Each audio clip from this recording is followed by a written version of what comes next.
2021년 4월 11일 주일 예배를 하나님께 올려드리겠습니다. 함께 기도하겠습니다.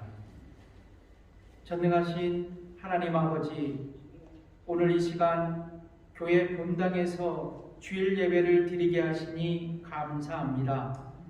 이 예배의 시간 우리 모두 하나님께 집중하며 예배하게 하시며 성령님의 기름 부으심이 가득 넘치는 찬양의 시간이 되게 하옵소서. 하나님 아버지, 우리 교회 모든 성도들이 코비드19 시기에도 건강하게 살아가게 하심에 감사드립니다.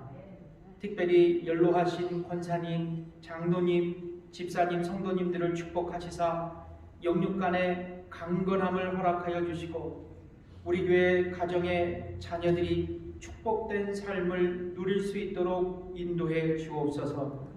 임마누엘 교회 모든 가족들이 모두 믿음으로 인내하게 하신 것 감사합니다. 나머지 기간 하나님을 의지하며 이 어려운 시대를 극복하며 살아가게 하여 주옵소서.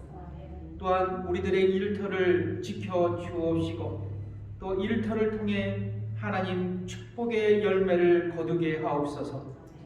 아버지, 하나님께 드리는 예배를 통해 저희들의 믿음이 담대함을 얻게 하여 주시고 주님의 생명이 우리 성도님들의 가슴마다 넘치게 하여 주시며 영혼의 상처로 고통하는 성도들이 있다면 긍휼을 베풀어 주셔서 회복케 하시며 육신의 질병으로 안타까워하는 자들에게 주님의 능력을 베푸시어 다시 한번 치유의 소망으로 일어나게 하옵소서. 이 경배의 시간 우리의 마음과 정성을 다해 하나님의 창조하심과 구원하심을 찬양하게 하시고 우리에게 행하신 신실하신 그 하나님의 사랑을 본받는 삶을 살게 하여 주옵소서. 그래야 우리도 이웃을 사랑하며 작은 자들을 섬기는 예수님의 제자의 삶을 살아가게 하옵소서. 예수님의 이름으로 기도드립니다. 찬송가, 통일찬송가 21장, 새찬송가 21장 다 찬양하여라 찬양하겠습니다.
통일찬송가 265장, 새찬송가 516장, 옳은 길 따르라 의의 길.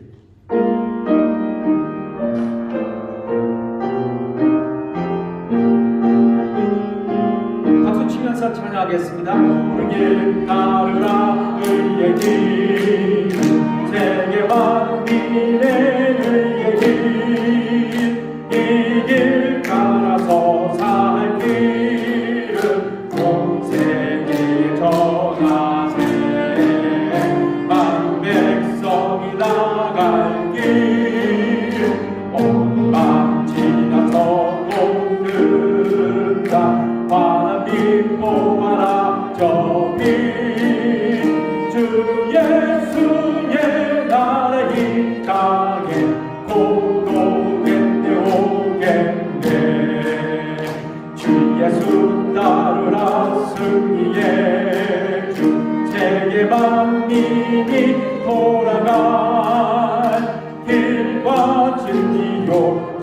생명 내 장경을 부수고 다따르라 화평과 온갖 지나서 돕는다 하나 믿고 와라 저비 주 예수의 나라 이 땅에 오겠네 오겠네 놀라운 이 소식 알리어라 세계 만민을 구하려 내 주 예수를 보내신 참 사랑의 하나님 만 백성이 따르기 온막 지나서 돕는다 바람이 보아라 저비 주 예수의 나라 이 땅에 오겠네요 고난길 헤치고 찾아온 길 고난길 헤치고 찾아온 길 많은 백성을 구하길 그 나와서 믿어라 온 세상이 마침내 이 진리에 살겠네 온갖 지나서 돕는다 바람 믿고 말아 저비 주 예수의 나라 이 땅에 오겠네 오겠네 주의 음성을 들으니 통일찬송가 219장 새찬송가 540장입니다.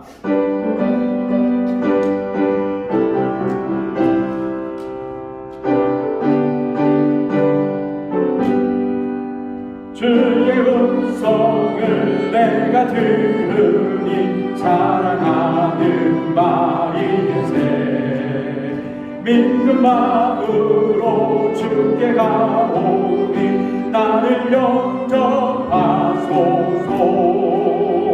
내가 매일 십자가 앞에 더 가까이 가오니 곳에 주의 흘린 복의 피로서 나를 정케 하소서 주여 넓으신 은혜 베푸사 나를 받아주시고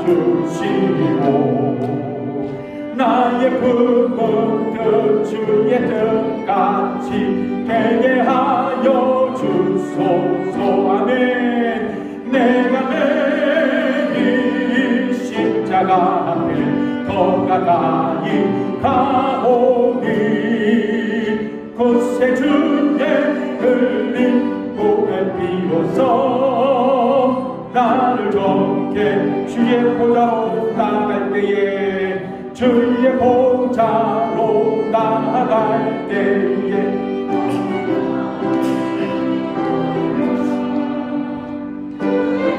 그를 항상 내오니 더욱 친근합니다 내가 내린 십자가 앞에 더 가까이 가오니 곳에 주의 흘린 복의 피로서 나를 정케 하소서 우리 구주의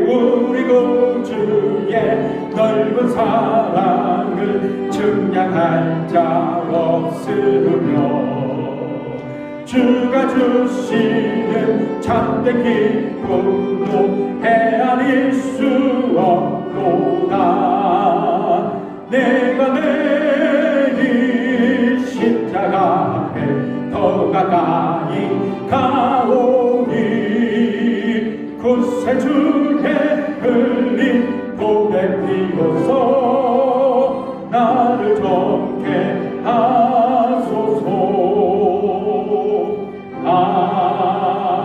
아멘 하나님 한 번도 나를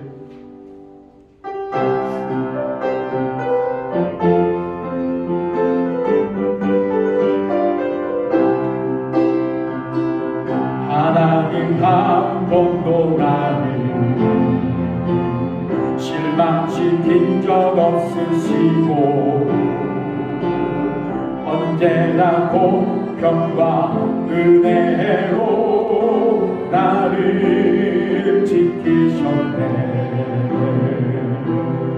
오 신실하신 주, 오 신실하신 주, 내 너를 버리지도 않으리라, 내 너를 버리지도 않으리라 약속하셨던 주님, 그 약속을 지키사 이후로도 영원토록 나를 지키시리라 확신함에 지나온 모든 세월들, 지나온 모든 세월들 돌아보아도 그 어느 것 하나 주의 손길 안 미친 것 전혀 없네. 오 신실하신 주, 오 신실하신 주, 내 너를 떠나지도 않으리라, 내 너를 버리지도 않으리라 약속하셨던 주님, 그 약속을 지키사 이후로도 영원토록 나를 지키시리라 확신하네. 우리에게 향하신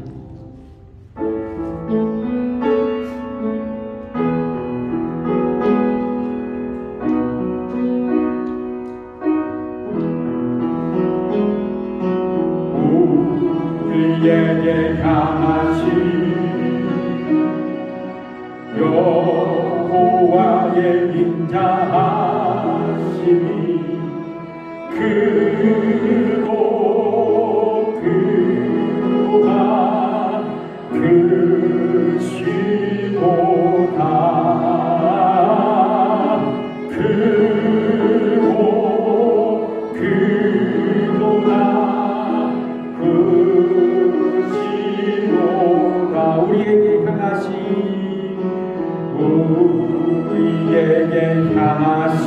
여호와의 진실하심이 여호와의 진실하심이 영원하시도다.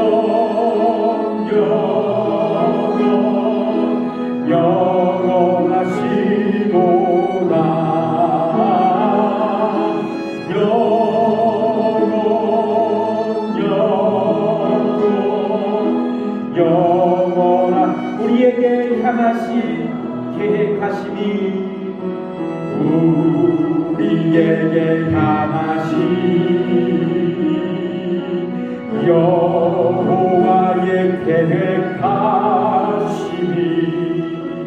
놀랍고 놀랍다 놀라우시도다 놀랍고 놀랍다 놀라우시도다.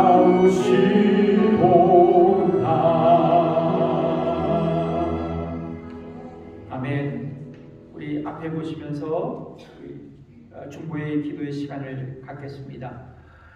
부활의 증인이 되어 또 복음을 이웃에게 전할 수 있도록 기도해 주시고 또 육신의 연약함으로 고통하는 성도들이 건강해질 수 있도록 또 우리 교회의 모든 자녀들이 주 안에서 축복된 삶을 이어갈 수 있도록 기도해 주시고 또 하루속히 코비드19가 속히 종식되어 모든 사람들이 정상적인 삶을 살아갈 수 있도록 위해서 우리 공동의 기도의 제목으로 함께 기도하시겠습니다. 기도하겠습니다. 하나님 아버지 감사합니다. 오늘도 당신의 사랑하는 종들과 함께 주일의 예배를 드립니다.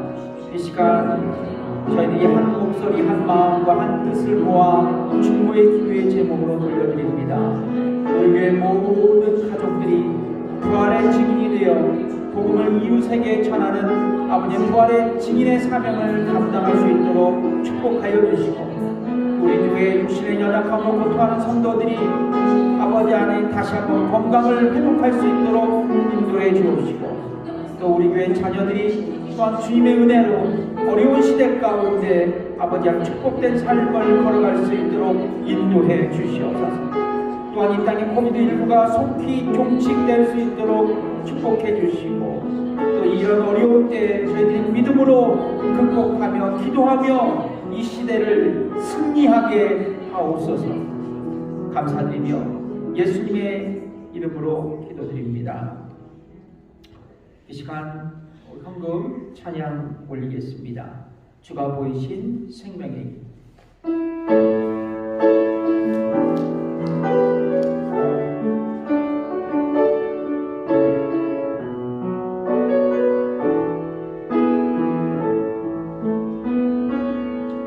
주가 보이신 생명의 길, 나 주님과 함께 상한 마음 들이며 주님 앞에 나아가리.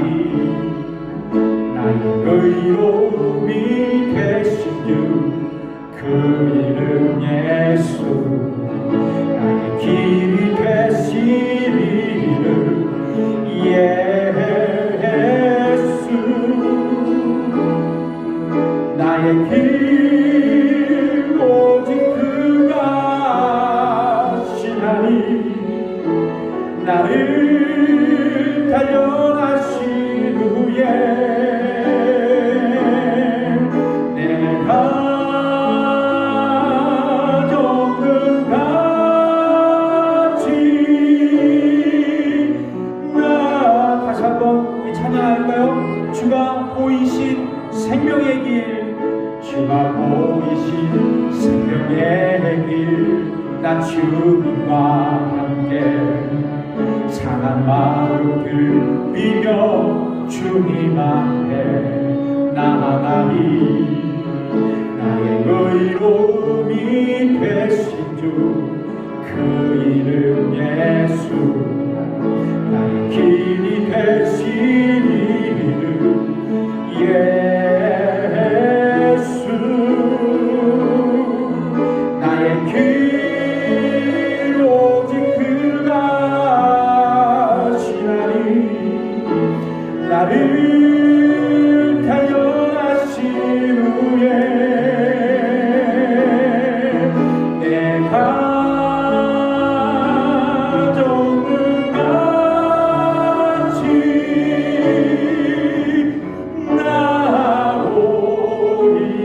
나오리라. 사랑이 많으신 주님, 우리에게 있는 모든 것들이 주께로 온 것으로 고백드리며 이 시간 차원하여 즐거워하는 마음으로 주 앞에 예물을 드립니다. 11조를 드립니다. 감사의 연보로 드립니다. 선교의 연보로 드립니다. 주정 헌금으로 드립니다. 드린 물주리에 주께서 축사하여 주셔서 쓰여지는 곳곳마다 하나님 나라의 지평이 넓혀지게 인도해 주시옵소서. 이 시간 우리에게 건강을 주신 것 감사합니다. 우리에게 살 소망과 예수 소망의 영생의 삶을 허락하신 것 감사합니다. 아버지 하나님, 우리 모두가 다시 한번 부활의 주님을 붙들고 아버지 하나님 이 어려운 시대에 아버지 죽음에서 승리하신 예수님을 바라보며 우리도 승리하는 일상의 나날이 되게 해 주시옵소서. 감사드리며 예수님의 이름으로 기도드립니다. 할렐루야. 여러분을 환영하고 축복합니다. 여러분 저희가 알려드린 광고를 말씀드리겠습니다. 우리 예배 드리러 본당에 들어오실 때 발열 체크하시고 또 손 소독하시고 또 혹시 글러브 필요하신 분 글러브도 끼시고 그렇게 이제 예배를 드리셨으면 좋겠습니다. 아마 다 이제 맞으셨죠? 예, 샷 다 맞으셨죠? 맞으시지 않는 분도 뭐 나중에 맞으실지 뭐 그런 일이 있을 것 같은데 저도 맞았습니다. 그저께. 근데 뭐 이렇게 저기 주사 놓는 것도 몰랐어요. 그냥 언제 놨는지도 모르고 그냥 여기 조금만 이렇게 뻐근하지 뭐 다른 증상은 없고요. 그냥 좋더라고요. 네, 컨디션이요. 그래서 여러분 별로 문제가 없습니다. 잘 맞으시고요. 또 건강하시길 기대하겠습니다.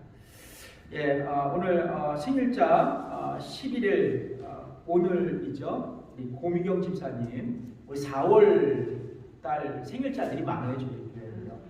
그리고 신용숙 권사님이 12일 그리고 임보인 자매가 13일입니다. 1, 2, 3 이렇게 하고 저러고 있습니다. 우리 다 같이 우리 생일 축하 박수.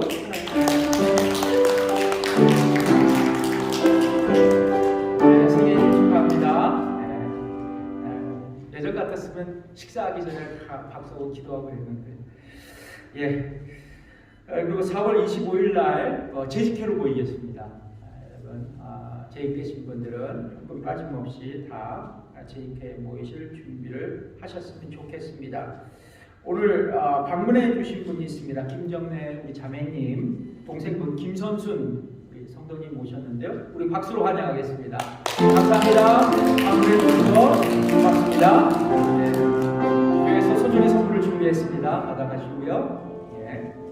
예, 그리고 오늘 요 앞에 있는 꽃 있죠? 예, 요 앞에 있는 꽃은 우리 이금순 집사님 큰따님, 큰따님 생일 꽃입니다. 헌신해 주셔서 감사하고요.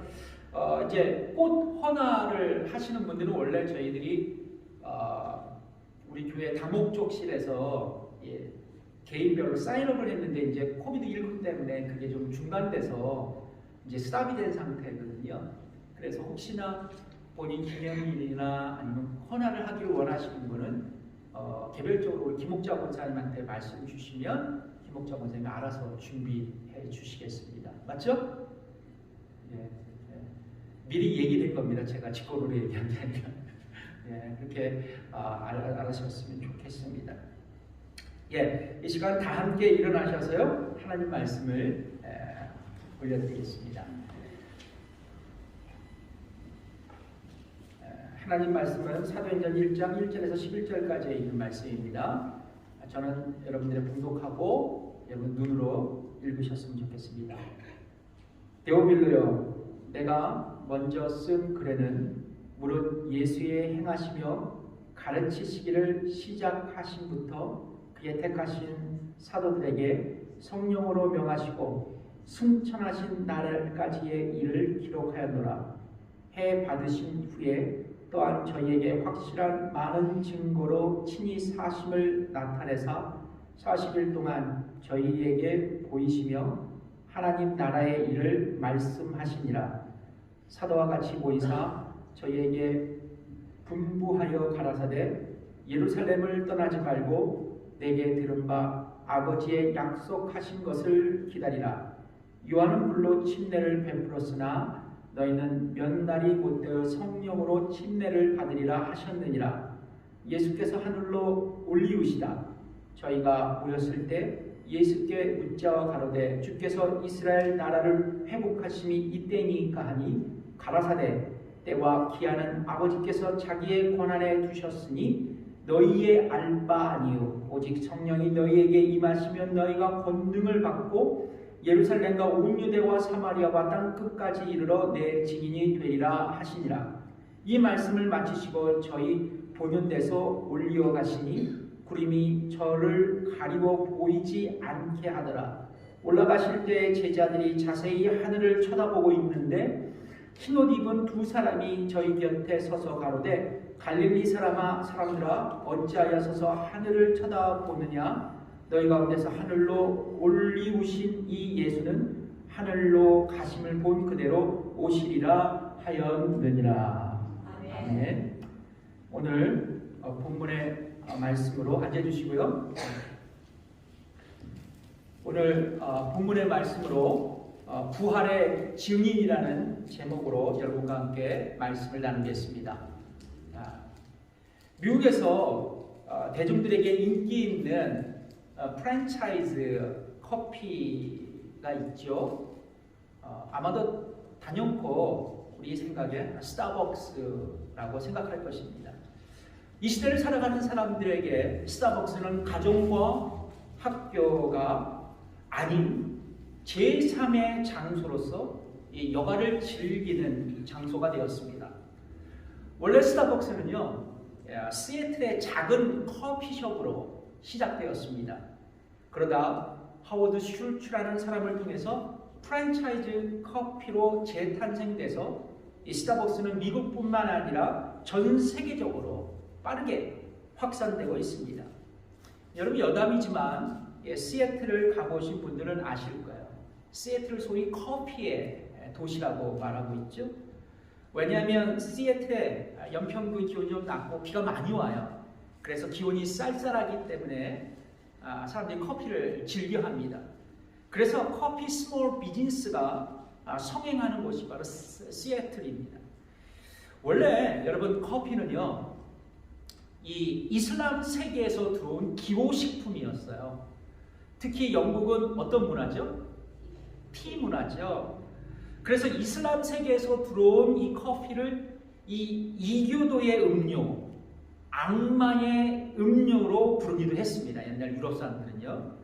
그러나 이 커피가 부작용 없이 사람들의 정신을 맑게 해준다는 효용을 알게 되자 점차로 사람들의 인기를 얻게 되었고 각 지역마다 커피를 파는 커피 하우스들이 이렇게 막 들어섰어요. 흥미로운 것은 이런 유럽의 커피 하우스에서 당대 유명한 문인들과 그리고 예술가 그리고 철학가들이 시대를 앞서가는 문화와 예술, 철학을 논하며 서로의 생각을 나누었던 곳이 되었고요. 그리고 평범한 사람들은 그들의 사교 무대가 되었던 것이 바로 이 커피 하우스입니다. 지금도 유럽에 가시면 유서 깊은 커피 하우스들이 굉장히 많아요. 즐비합니다. 프랑스에도 있고요. 그리스, 이탈리아, 커피 하우스, 유명한 커피 하우스들이 많은데요. 여백의 시간을 아주 진한 에스프레소 한 잔을 즐기면서 그렇게 시간을 보내는 사람들이 많이 있습니다. 그런데 과거 미국에서는 이런 커피 문화가 없었어요. 커피 문화가 없었습니다. 단순히 도너츠와 드립 커피, 우리가 즐겨 사용하는 레귤러 커피 있죠. 그것을 마시는 수준이었습니다. 그리고 테이크 아웃을 하고 또 드라이브 스루를 위해서 커피 마시는 그 정도의 수준이었죠. 그런데 이 하워드 슐츠라는 이 사람이 이 미국 커피 시장에서 유럽의 커피 하우스처럼 전 커피를 마실 수 없을까라는 창조적인 생각을 하게 됩니다. 그리고 이 커피를 단순히 파는 커피 스토어에서 문화를 파는 커피 하우스로 이 미국 땅에 커피 매장을 차릴 것을 꿈을 꾸었어요. 그리고 그는 손님들에게 유럽의 커피 하우스처럼 자신이 좋아하는 그 취향대로 원두 커피를 마실 수 있도록 이 커스터마이징을 하는, 그냥 주문하는, 그러니까 개별 주문할 수 있는 체계를 만들어서 여러 사람들이 개별적으로 자신의 취향대로 커피를 마실 수 있게 되었고, 그가 꿈꿔왔던 것처럼 이 원두 커피를 마시는 고객들이 집에서처럼 편안하게 쉴 수 있는 공간을 이 커피숍 안에 만들고 그리고 디자인했던 것입니다. 결과적으로 젊은이들에게 선풍적인 인기를 끌고 또 물론 전 세대를 걸친 다양한 계층의 사람들이 이 스타벅스를 찾게 되었습니다. 이 스타벅스의 CEO였던 하워드 슐츠는 자신의 이런 비전을 이렇게 얘기한 적이 있어요. 비전은 다른 사람이 미처 보지 못하는 것을 먼저 발견하고 먼저 깨닫는 것이다. 굉장히 유명한 말이에요. 그렇습니다. 하워드 슐츠는 남들이 보지 못하고 발견하지 못한 그 커피의 세계를 앞서서 미리 본 사람 중에 하나였습니다. 2000년 전 예수님은 부활하신 후 40일 동안 당신의 제자들에게 보이면서 당신의 꿈을 말씀하셨습니다. 비전을 선포하셨습니다. 바로 하나님 나라였습니다. 사도행전 1장 3절을 같이 읽어볼까요? 해 받으신 후에 또한 저희에게 확실한 많은 증거로 친사심을 나타내서 40일 동안 저희에게 보이시며 어떤 일을 말씀하셨다고요? 하나님 나라의 일을 말씀하셨다고 기록하고 있습니다. 예수님께서 선포하신 하나님의 나라는 제자들을 포함한 그 당시 사람들이 미처 생각하지 못한 세상이었습니다. 주님의 제자들과 주를 추종하는 자들은 이적과 능력을 행하고 그리고 놀라운 말씀을 선포하시는 예수님께서 이제 로마 제국의 압제로부터 이스라엘을 정치적으로 독립시키고 다윗왕 시대처럼 자신의 그 국가 이스라엘을 부강한 나라로 회복시키려는 그러한 꿈을 꾸고 있었던 사람들이었습니다. 다윗왕 시대의 영화를 누리기를 원했던 것이죠. 그러나 예수님이 추구하신 하나님의 나라는 그런 정치적인 나라가 아니었습니다. 영적인 나라였어요. 하나님의 주권과 통치가 시행되는 나라였습니다. 그리고 하나님의 사랑이 상식이 되는 나라였어요. 그래서 예수님은 당신의 공생애의 대부분을 하나님 나라에 대해서 가르치셨습니다. 왜냐하면 주께서 전한 복음의 핵심이 바로 하나님 나라에 있었기 때문이었습니다. 그렇다면 성도 여러분, 우리는 예수님이 꾼 꿈, 그 비전, 하나님의 나라를 이 땅에 실현하기 위해 우리는 어떻게 살아야 할까요? 첫 번째입니다. 부활의 증인으로 살아가야 합니다. 부활의 증인으로 살아가야 합니다. 사도행전은 누가복음에 이어서 쓰여진 성경책, 역사서입니다.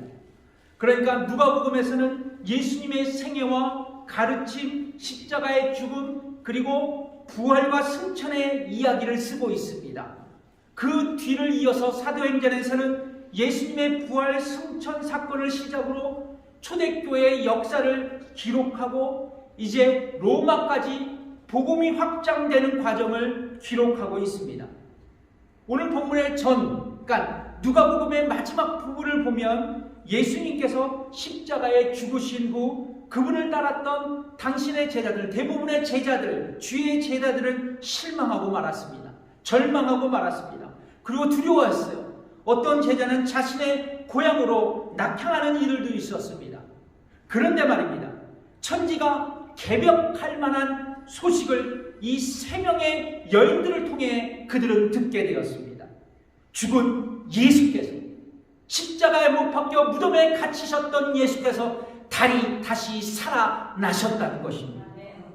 누가복음 24장에 의하면 주께서 부활하시고 그분의 무덤이 비어 있었다는 사실을 목격한 최초의 증인들을 기록하고 있습니다. 바로 막달라 마리아, 요한나, 그리고 야고보의 모친 마리아입니다. 이들은 예수님의 무덤에서 천사에게 주께서 십자가에 죽으시고 3일 만에 부활하셨다는, 일어나셨다는 그 소식을 듣게 됩니다. 그리고 이 여인들은 집시 없이 주님의 제자들을 찾아가 예수님께서 부활하셨다고, 예수님께서 일어나셨다고 그런 기쁜 소식을 전했던 것입니다. 누가복음 24장 10절에 있는 말씀이죠. 이 여자들은 막달라 마리아와 요한나와 야고보의 모친 마리아라. 또 저희와 함께한 다른 여자들도 이것을 사도들에게 고하니라. 이것이 뭐죠? 예수의 부활의 소식. 자, 흥미로운 것은 마가복음 16장에 보시면 막달라 마리아에게 부활하신 예수께서 먼저 나타나셨다고 기록하고 있습니다. 마가복음 16장 9절의 말씀이죠. 예수께서 안식 후 첫날 이른 아침에 살아나신 후 전에 7 귀신을 쫓아내어 주신 막달라 마리아에게 먼저 뭐 하셨다고요? 보이셨다 말씀하고 있습니다. 성경은 막달라 마리아가 7 귀신에 사로잡혀 어두움의 세월, 절망의 시간을 보냈던 여인이라고 그렇게 기록하고 있습니다. 그러나 막달라 마리아는 예수님을 만나 그녀가 구원받고 치유를 경험한 여인이라고 성경은 덧붙여 우리에게 설명하고 있어요. 이제 시간이 흘렀습니다. 이 여인은 자신의 소유와 물질로 여러 명의 여인들과 더불어 주님과 주의 제자들을 도왔어요. 그리고 주님을 도우며 복음의 사역에 헌신한 여인이 되었습니다. 그 사실에 누가복음 8장 2절에서 3절까지 있는 말씀에 기록되어 있더라고요. 또한 악귀를 쫓아내심과 병고침을 받은 어떤 여자들, 곧 7귀신이 나간 자 막달라인이라 하는 마리아와 또 헤롯의 청지기 구사의 아내 요한나와 또 수산나와 다른 여러 여자가 함께하여 자기들의 소유로 저희를 섬겼더라. 참 귀한 일이 아닙니까? 그렇습니다. 막달라 마리아는 예수님을 만났어요. 은혜를 받았습니다. 구원을 체험한 여인이었어요. 그리고 이제 그 은혜에 감사해서 복음의 사역을 섬기는 일꾼이 되었습니다. 그런 그녀가 예수님의 부활을 목격한 것입니다. 그리고 마침내 그녀는 예수님의 부활의 증인이 되어 지금 절망하고 낙담하고 있는 주님의 제자들에게 예수께서 부활하셨다고 그 부활의 소식을 전하고 있는 것입니다. 사랑하는 성도, 우리는 하나님 나라를 이 땅에 실현하기 위해 어떻게 살아가야 할까요? 그것은 바로 예수께서 우리의 죄를 대속해 주시기 위해 십자가에 죽으시고 3일 만에 부활하신 그 복음의 소식을 전하는 것으로 실현될 수 있어야 한다는 것입니다. 그러니까 하나님의 나라가 이 땅에 임하는 주님의 방법은 뭐예요? 바로 우리가 주님의 부활의 증인이 되어 부활의 복음을 이웃에게 전하는 삶을 살아야 한다는 것입니다. 그래서 예수님은 부활하셔서 당신의 제자들에게 이렇게 당부하셨습니다. 지상 주님의 마지막 명령이지 않습니까? 마태복음 28장 19절에서 20절의 말씀이죠. 같이 읽어볼까요? 시작. 그러므로 너희는 가서 모든 족속으로 제자를 삼아 아버지와 아들과 성령의 이름으로 침례를 주고 내가 너희에게 분부한 모든 것을 가르쳐 지키게 하라. 볼지어다 내가 세상 끝날까지 너희와 항상 함께 있으리라 하시니라. 아멘. 그렇습니다. 근데 여러분, 성도 여러분, 여기서 중요한 질문은 이것입니다. 우리가 예수님을 만나 구원받고 새 생명을 얻어 살아간다면 이제 내가 부활의 증인이 되어 복음을 전하고 살아가고 있는가? 이 물음입니다. 복음 전도에 우리가 우선순위를 가지고 살아가고 있느냐는 것이에요. 예수님을 믿지 않는 이웃을 만난다면 예수님이 나의 소망이 되셨고 나의 희망이라고 선포하고 있느냐는 것입니다. 사랑하는 성도 여러분, 하나님의 방법은 사람입니다. 사람을 통해 하나님께서 일하십니다. 그래서 여러분, 예수님의 비전인 하나님의 나라가 이 땅에 실현되기 위해서 우리는 예수의 부활의 증인이 되어 우리가 복음을 이웃에게 전할 수 있어야 합니다. 그렇다면 사랑하는 성도 여러분, 부활의 증인, 복음의 일꾼이 되어 우리가 이제 그렇게 살아가기 위해서 우리는 어떤 결단을 해야 할까요? 우리가 예수님을 믿고 경험한 은혜의 이야기, 즉 복음을 이웃에게 간증하는 것입니다. 간증하는 것이. 여러분, 내가 이웃을 전도할 수 있다는 것 어려운 일이 아닙니다. 어떤 분은 그래요. 내가 전도할 수 없어요. 왜냐고요? 전도하는 방법을 모르기 때문입니다. 이렇게 얘기하시는 분들이 종종 있어요. 그러나 여러분들이 예수를 만나서 여러분들이 은혜 받고 기도 응답 받은 그 간증의 스토리를 잠깐 전하신다면 그것이 그에게 복음이 될 수 있습니다. 할렐루야. 그렇습니다. 여러분, 내가 예수를 믿고 경험한 은혜의 이야기, 그 복음을 이웃에게 간증할 수 있는 거예요. 더 나아가서 이 복음을 우선순위를 갖고 때로는 목숨을 걸고 때로는 이웃을 섬기며 우리가 만난 주님을 증거할 수 있어야 된다는 것입니다. 실제로 1세기 초 기독교 교회의 성도들은 복음을 전하다가 로마 제국의 종교적인 핍박에 직면해 순교했었습니다. 수많은 성도들이 그때 죽음을 당했어요. 그러나 초대교회 성도들은 복음을 증거하기를 멈추지 않았습니다. 심지어 자신의 것을 나누며 서로 교제하며 복음을 이웃에게 전했어요. 마침내 초대교회 성도들의 그 복음의 능력은 이제 로마 군대를 넘어, 로마의 정치를 넘어, 로마의 찬란한 문화를 넘어 그리스 신화 속에 살아가던 로마 제국을 압도하고 기독교가 공인되는 새로운 로마 시대를 열게 되었던 것입니다. 한국에 가면 여러분 천국의 성 증도라는 곳이 있습니다. 증도. 이곳에 가면 문중경 전도사 순교 기념관이 있어요. 문중경 전도사님을 아실지 모르겠지만 1891년 그 남해안에 전라도 남해안 신안군이 있어요. 암태도에서 태어나셨습니다. 그리고 예전에는 이제 조기 결혼을 하셨잖아요. 어린 나이에 17살에 시집을 가셨어요. 증도로 시집을 갔습니다. 그러나 이 와세대 대학이죠. 일본 와세대 대학까지 나온 엘리트였던 남편에게 애를 갖지 못한다는 이유로 소박을 맞았어요. 그리고 홀로 20년 가까이 참 어려운 시집살이를 해내셨습니다. 그 이제 시집에서 쫓겨나게 됐죠. 그리고 목포에 가서 이 삭바느질을 하고 그렇게 고달픈 삶을 살았습니다.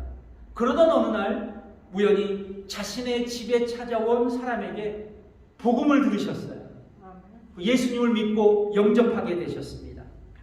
당시 유명한 성결교회 부흥 강사님이 계셨는데요. 이성봉 목사님이에요. 진짜 전설적인 부흥 강사십니다. 그분의 육성 테이프를 들어보면 아직도 전율이 흘러요. 그 이성봉 목사님을 만나서 철저하게 신앙교육을 받으시고 이성봉 목사님 소개로 이제 경성성서학원 신학교를 입학하시게 됩니다. 지금의 이제 서울신학교예요. 성결교 교단에. 그리고 방학 때마다 고향 증도에 내려가서 나룻배를 타고 신안군 일대를 돌면서 성을 돌았겠죠. 복음을 전했습니다. 우리 전도사님이 이제 자기 고향 땅에서 복음을 전하는데 그 길은 평탄치 않았어요. 마을 사람들이 이 전도사님을 배척하기 시작합니다. 게다가 전 남편이세요. 남편은 막 전도사님을 손찌검까지 해요. 재수없다고 말해요. 나가라고 말하죠. 자, 그러나 이 전도사님은 아랑곳하지 않으셨어요. 그리고 그녀는 열심을 다해 복음을 전하며 섬마을 곳곳에 교회를 개척하고 맙니다. 훗날 이제 공산당에게 처형당해서 48명의 순교자가 나온 교회가 있어요. 임자도 교회가 있습니다. 임자도 교회를 이 전도사님이 개척한 첫 번째 교회가 되었고요. 그리고 중도의 중동리교회와 대초리교회도 문중경 전도사님이 복음의 전도의 그 헌신으로 세워진 교회였어요. 저는 다 가본 교회입니다. 자, 그런데 인천 상륙 작전 직후에 이제 공산당이 이제 철수하겠죠. 근데 공산당에게 동조한 좌파 세력들이 소위 반동분자들을 색출하기 위해서 어디로 갔을까요? 교회들을 쳐들어간 거예요. 그런데 이 교회들에 쳐들어가서 성도들을 잔혹하게 핍박을 합니다. 근데 이때 이 전도사님은 권상당에게 붙잡혀서 목포로 압송당하는 중에 아주 기적적으로 풀려나요. 그런데 자신의 그 교회에 성도들이 너무나 걱정돼서 다시 지옥불로 들어갑니다. 죽음의 길로 들어가요. 증도로 다시 갑니다. 근데 붙잡히셨어요. 1950년 10월 5일 새벽 2시에 증도 해안가에서 총에 맞아 순교하시게 됩니다. 훗날 전도사님의 복음 전도의 헌신은 선한 영향력으로 남아서 이 증도를 하나님의 나라로 변화시키고 말아요.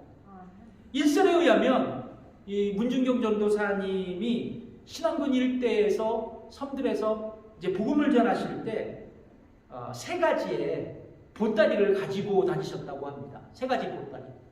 첫 번째 보따리는 남은 밥이 있었대요. 식은 밥들. 잔치가 끝나는 집들을 일부러 찾아가셔서 잔치 음식, 남은 음식을 보따리에 챙겨서 배고픈 이웃들에게 나눠주셨대요. 그래서 동네 사람들은 이 문전도사님에게 이런 닉네임을 붙였습니다. 대신거지. 대신거지. 두 번째 보따리에는 사탕이 있었다 그래요. 사탕. 그 사탕으로 성 아이들에게 사탕을 나눠주면서 복음을 전하셨다 그럽니다. 저도 처음에 교회 다니게 된 이유가요, 이 알사탕 때문에 다니게 됐어요. 이 교회 가니까 맛있는 간식을 주더라고요. 어쩌다 보니까 목사가 됐어요. 자, 그 당시 전도사님에게 사탕을 받아 먹고 신앙 교육을 받고 자란 아이들이 훗날 유명한 목사님들이 되십니다. 좀 이따 얘기해드릴게요. 세 번째 보따리에는 약이 있었다 그래요. 약이. 재밌는 사실은 섬 사람들에게 나눠주는 약이 매번 똑같은 약이었어요. 매번 똑같은 약. 그런데 이 약을 먹으면 병이 낫는다는 것이에요. 희한한 일이죠. 그래서 중도 사람들은 전도사님께서 서울에서 공부하셨을 때 만병통치약을 가져왔나 보다라고 막 서로가 수군거릴 정도였어요. 자, 그런데 여러분, 사실 약이 좋아서 이 동네 사람들이 병이 난 것이 아니었어요. 문전도사님에게 신유의 은사가 있었어요. 신유의 은사. 이성국 목사님이 그게 특기거든요. 신유의 은사. 거기서 같이 사역하면서 하나님 앞에 그런 신유의 은사를 받으셨나 봐요. 이처럼 문준경 전도사님은 복음을 전하는 데 앞서서 자신을 희생하며 이웃의 필요를 채워주셨어요. 때로는 배고픔으로 고통하는 이웃들에게 음식을 나눠주셨고, 미래가 암울했던 다음 세대를 위해 따뜻한 사랑을 나눠주셨고, 그리고 육신의 아픔과 질병 가운데 있는 사람에게 기도의 격려를 보내셨던 전도사님이셨어요. 이처럼 전도사님은 복음을 전하기 위해 이웃의 필요를 채워주는 희생적인 삶을 그렇게 사셨던 것입니다. 무엇을 위해서요? 부활의 증인, 복음의 증인이 되기 위해서 말입니다. 마침내 전도사님이 세운 교회들을 통해 참 기라성 같은 목사님들이 나타나셨어요. 한국 대학생 선교회 CCC 대표이셨던 고 김준공 목사님이 그분 앞에 가르침을 받았던 분이셨어요. 어떻게 알았을까요? 그분이 그 위대한 그런 기독교의 리더가 된다는 것을 문전선생님이 어떻게 아셨을까요? 그리고 성결교회 어르신이죠. 고 이만신 목사님. 그리고 우리에게 잘 알려진 기독교 상담학자 정태기 목사님. 이분들이 또 여러 명의 30여 명의 목사님들이 문전도사님을 통해서 목사님이 되신 분들. 근데 이후 중도는 각 가을마다 각 고을마다 교회가 세워지고 지금은 기독교인들이 90%가 넘어요. 전 그야말로 대한민국의 최고의 믿음의 섬, 천국의 섬이 되고 말았습니다. 여러분, CCC 대표였던 고 김준공 목사님의 영향을 받으신 분들이 있거든요. 그분들이 누구냐? 제 모교회 목사님 이동원 목사님도 김준공 목사님한테 영향을 받고 목회를 시작하신 분이에요. 그리고 또 홍정길 목사님도, 또 돌아가신 우리 오늘리교회 하용조 목사님도 다 그분들의 제자입니다. 그러니까 문전도사님의 헌신을 통해 한국교회의 기둥과 같은 목사님들이 등장하신 것이죠. 그리고 한국교회의 부흥의 전성기를 맞이한 것도 이 문전도사님의 헌신의 씨앗 때문에 그렇습니다. 이 모든 것이 부활의 증인으로 복음의 증인이 되셨던 그 문전도사님의 헌신이 있었기 때문에 가능한 일이었습니다. 그러므로 성도 여러분, 한 사람의 부활의 증인의 헌신으로 세상이 변화될 수 있습니다. 하나님 나라가 이 땅에 실현될 수 있음을 기억하시기 바라요. 그리고 이 헌신의 주인공이 내가 될 수 있습니다. 우리는 하나님 나라를 이 땅에 실현하기 위해 어떻게 살아가야 할까요? 첫 번째 뭐요? 부활의 증인으로 살아가야 합니다. 두 번째 뭐냐면 성령 충만으로 살아가야 합니다. 여러분, 우리는 하나님의 나라를 이 땅에 실현하기 위해서 부활의 증인으로 살아가야 돼요. 한 걸음 더 나아가 하나님 나라를 실현하기 위해 성령 충만한 삶을 살아가야 된다는 것입니다. 즉 하나님 나라의 비전을 성령 충만으로 우리 모두가 준비할 수 있어야 된다는 것이에요. 오늘 본문에 보면 부활하신 예수님은 당신의 제자들에게 약속하시죠. 뭘 약속합니까? 성령을 기다리라고 말씀합니다. 그리고 제자들에게 성령이 임하시면 뭐를 받아요?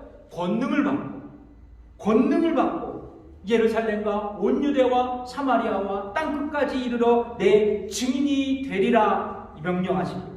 그 말씀이 8절의 말씀이거든요. 다 같이 읽겠습니다. 시작. 오직 성령이 너희에게 임하시면 너희가 권능을 받고 예루살렘과 온 유대와 사마리아와 땅끝까지 이르러 내 증인이 되리라 하시니라. 우리가 예수님을 믿고 영접하여 그리스도인이 되었다는 것만으로 이 세상을 변화시키는 증인의 삶을 살아갈 수 없어요. 이것은 확실합니다. 내가 구원받았다 그래서 내가 변화된 건 아니에요. 구원받은 것 이상의 것이 내게 필요합니다. 바로 성령 충만이에요. 여러분, 성령 충만은 단순히 카리스마, 능력, 파워, 방언을 뜻하지 않아요. 성경에서 이야기하는 성령 충만은 그런 신비스러운 현상이 아닙니다. 가치관의 변화예요. 생각의 변화입니다. 태도의 변화예요. 인격의 변화입니다. 행동의 변화예요. 나의 언어 생활의 변화입니다. 인간관계의 변화예요. 한마디로 성령 충만이 이 세상에 선한 영향력을 미치며 살아가는 은혜로운 그리스도인이 되는 것이 바로 성령 충만입니다. 이것이 가장 중요한 거예요. 여러분, 하나님 나라는 예수님을 믿고 구원받은 사람들이 성령 충만하여 현재를 살아가고 있는 것이라고 저는 말할 수 있어요.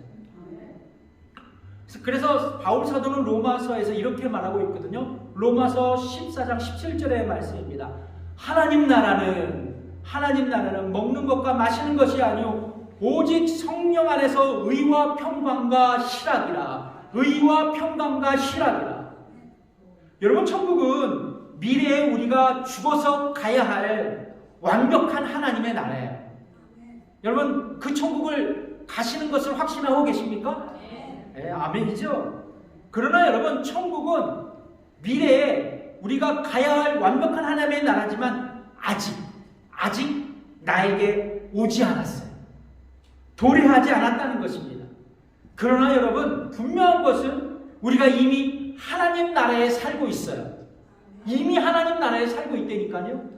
왜냐하면 예수께서 나를 구원하시고 나의 인생의 왕이 되어주시고 또 왕이신 예수님의 말씀 안에서 내가 살아가기 때문에 여러분, 나는 하나님 나라의 백성이 되어 하나님 나라에 살아가고 있다는 것이에요.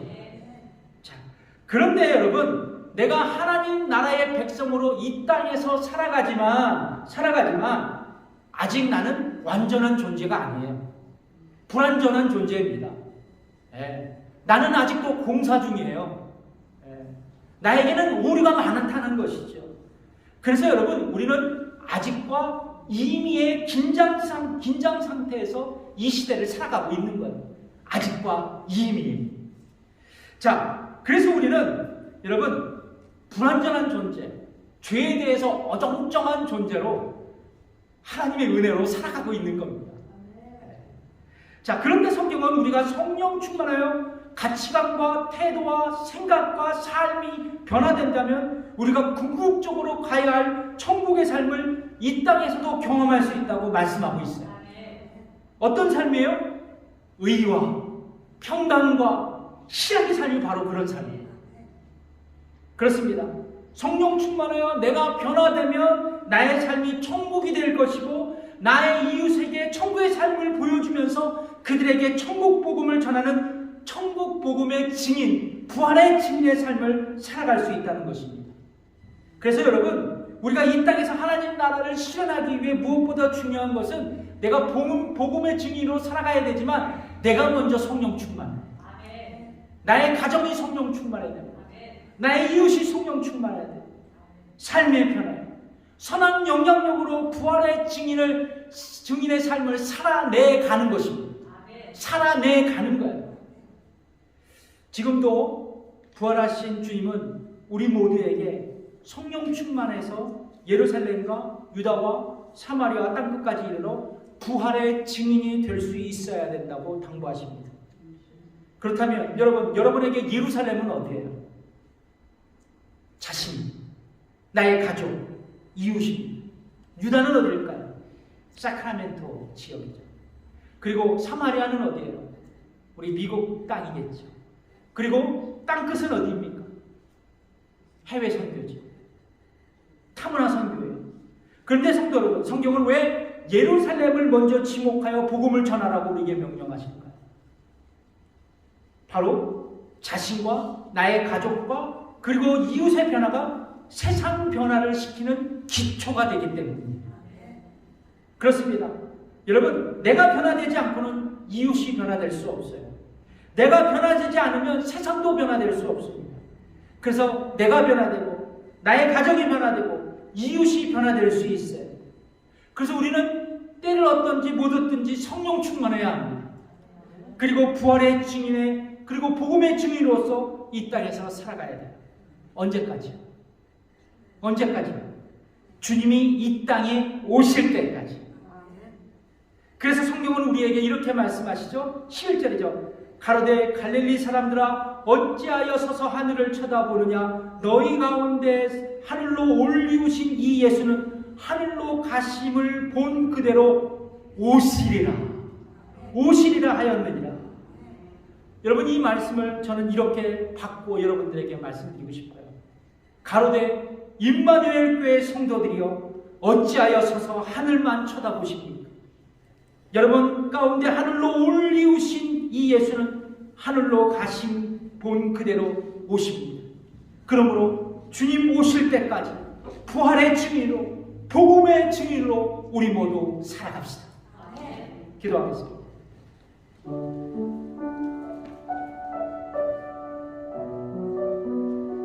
그렇습니다. 예수님의 꿈과 비전은 이 땅에 하나님 나라가 실현되는 것입니다. 사람들은 보지 못했습니다. 그러나 하나님은 이 땅에 하나님 나라가 세워질 것을 미리 보셨습니다. 그분의 비전이셨던 것입니다. 우리는 주님의 제자라면 스승의 비전을 이룰 책임이 있습니다. 우리 모두 이렇게 기도합시다. 주님, 그렇습니다. 내가 부활의 증인이 되겠습니다. 그리고 부활의 증인으로서 성령 충만하여 세상을 변화시키는 일에 내가 헌신하겠습니다. 우리 이러한 헌신의 기도를 주님께 드리며 이 시간 다 함께 기도하며 나아가겠습니다. 기도하겠습니다. 하나님 아버지 감사합니다. 오늘도 우리 성도들과 함께 말씀을 듣고 말씀을 깨닫고 말씀에 결단합니다. 주님, 주님의 꿈, 주님의 비전, 하나님 나라가 이 땅에 실현될 수 있도록 아버지 우리를 사용해 주신 것 감사합니다. 이제 내가 부활의 증인이 되기를 원합니다. 부활의 증인으로서 아버지 하나님 성령 충만하여 내 삶이 변화되고 또한 세상 변화에 아버지 하나님 일꾼으로 헌신하기를 원합니다. 아버지 하나님, 지금 코비드19로 서로가 격리되며 살아가지만 그러나 때를 얻든지 못 얻든지 복음을 전하게 하여 주시고 이 어려운 시대에도 불구하고 복음을 전하며 아버지의 주님 오실 그날까지 아버지의 복음의 증인의 사명으로 살아갈 수 있도록 우리 모두를 축복하시고 인도하여 주셔서 우리 교회가 다시 한번 이 말세지만에 하나님 앞에 아름답게 쓰임받는 임마누엘 교회가 되게 해 주옵소서. 감사드리며 예수님의 이름으로 기도드립니다. 우리 다 함께 일어나셔서 마지막 찬양 드리겠습니다. 주님 다시 오실 때까지.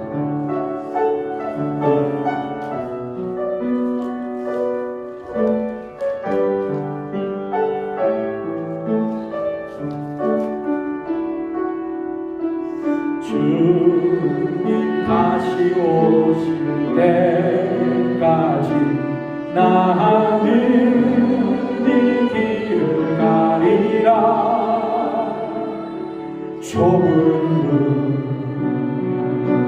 좁은 길 나의 십자가 지고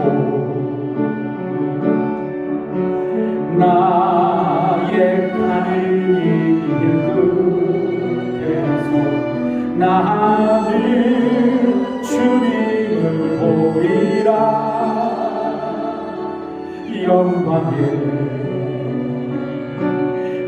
주님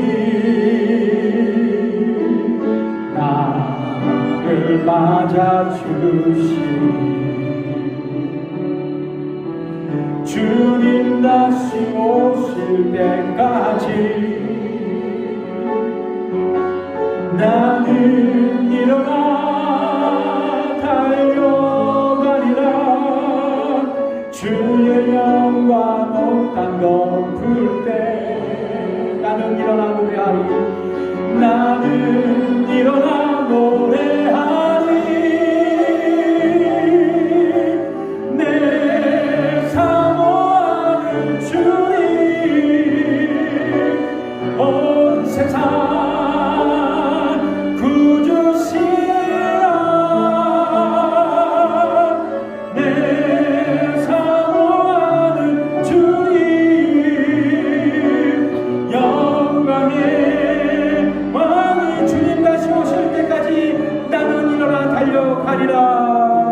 주님 다시 오실 때까지 나는 일어나 달려가리라. 주의 영광 온 땅 덮을 때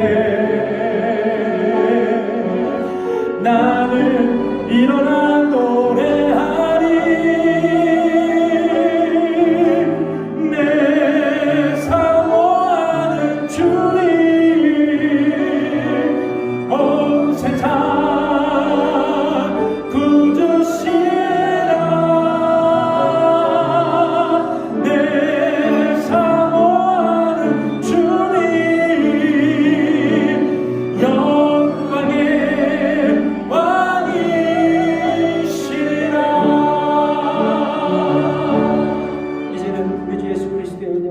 하나님의 무한하신 사랑과 성령의 감화 교통 역사하심이 오늘 예배드리고 돌아가는 성도들과 가족들과 일터위에 지금부터 영원까지 함께 하시기를 간절히 축원하옵나이다. 아멘.